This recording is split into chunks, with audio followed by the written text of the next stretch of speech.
Welcome to Lifestyles.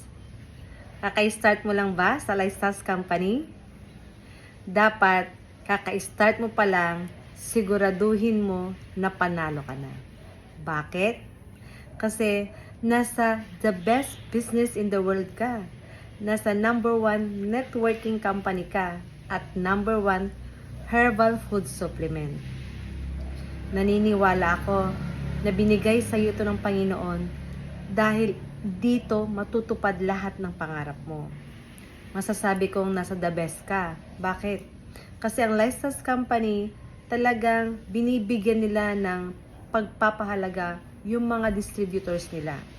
Talagang nag-e-effort sila na maibaba ng tama at maayos na sistema para ma-duplicate natin yung mga nakarating na sa taguktok ng tagumpay ng Lifestyles. So, ibig sabihin, may proven system. Susundan na lang natin at hindi tayo maliligaw. Kaya, pag nasa Lifestyles ka, panalo ka.